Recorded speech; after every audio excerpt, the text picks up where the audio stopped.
इसी साल के आखिरी में होने वाले विधानसभा चुनाव और साल भर के भीतर होने वाले लोकसभा चुनाव के पहले बीजेपी के वरिष्ठ नेता एवं केंद्रीय नागरिक उड्डयन मंत्री ज्योतिरादित्य सिंधिया का अपने पुराने संसदीय क्षेत्र में लगातार दौरों का कार्यक्रम शुरू हो गया है। इस क्षेत्र में अपनी सक्रियता बढ़ाते हुए इस बार उन्होंने अशोकनगर जिले में 3 अलग अलग समाजों के कार्यक्रमों में भाग लिया। एक दिन पहले ही चंदेरी की कलाकोठी में रात्रि विश्राम के बाद आज ज्योतिरादित्य सिंधिया ने ईसागढ़ में केवट समाज के सम्मेलन में भाग लिया, जबकि अशोकनगर में कुशवा समाज एवं रघुवंशी समाज के कार्यक्रमों में भी उपस्थिति दर्ज कराई। कुशवा समाज के कार्यक्रम में बोलती हुए उन्होंने कुशवा समाज के इतिहास के बारे में बताते हुए उन्हें महाभारत कालीन बताया। साथ ही ज्योतिबा फूले से अपना संबंध बनाते हुए अपने नामकरण को लेकर भी कुछ रहस्य इस बार उन्होंने बताए। साथ ही उन्होंने कहा कि ज्योतिबा फूले और सावित्रीबाई फूले जैसे महापुरुषों की तस्वीर इस तरह के कार्यक्रमों में लगाना चाहिए।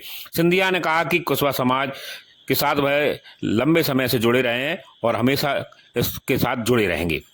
इसके अलावा एक निजी गार्डन में आयोजित रघुवंशी समाज के कार्यक्रम में भी सिंधिया ने कहा कि समाज के एक व्यक्ति को रणभूमि में उतारा था। सिंधिया परिवार के साथ इस तरह से उनके पुराने संबंधों को याद करते हुए कहा कि वर्तमान में लोग आगे से मीठे और बात करते हैं तथा पीछे से छुरी घोंपते हैं।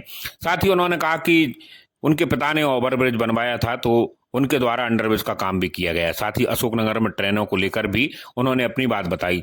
इसके अलावा पुराने कई काम इस कार्यक्रम के दौरान उन्होंने गिनाए, जिसमें ट्रामा सेंटर बनाने की बात हो या सड़कों का जाल बिछाने जैसी बात हो। गुना से अशोकनगर आने में लगने वाले 3 घंटों को लेकर भी कहा कि अब यह कार्य कम होकर बहुत कम समय में हो गया। इसके अलावा प्रेस वार्ता में पत्रकारों से बातचीत करते हुए दिग्विजय सिंह के मामले पर इस बार फिर सिंधिया मौन साध गए। जब केंद्रीय नागरिक उड्डयन मंत्री एवं भाजपा नेता ज्योतिरादित्य सिंधिया आज अशोकनगर में विभिन्न समाजों के कार्यक्रम में भाग लेने के लिए आए थे। इस दौरान उन्होंने कुशवा समाज के कार्यक्रम में जब भाग लिया तो अपने नामकरण के रहस्य का उद्घाटन भी किया।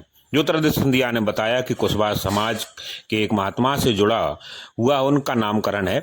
उन्होंने इसके पीछे अपने परिवार के लोगों और अपने पूर्वजों को याद किया और बताया कि आखिर किस कारण उनका नाम ज्योतिरादित्य सिंधिया पड़ा है। देखिए क्या कहा ज्योतिरादित्य सिंधिया ने। सिंधिया परिवार के कुल देवता ज्योतिबा का ज्योतिर्लिंग जो कोल्हापुर में स्थापित है, उनका नाम ज्योतिबा के नाम पे रखा गया और एक रहस्य में आपको बता दूं, जब मेरा भी नामांकन हुआ, राजमाता साहब और बड़े महाराज के बीच में लंबी चर्चा हुई। दोनों इस बात पे सहमत थे कि आदित्य मेरे नाम में होना चाहिए, लेकिन बड़ी राजमाता साहब ने कहा कि हमारे कुल देवता ज्योतिबा का नाम भी होना चाहिए, तो आदित्य और ज्योति को जोड़ के ज्योतिरादित्य हो।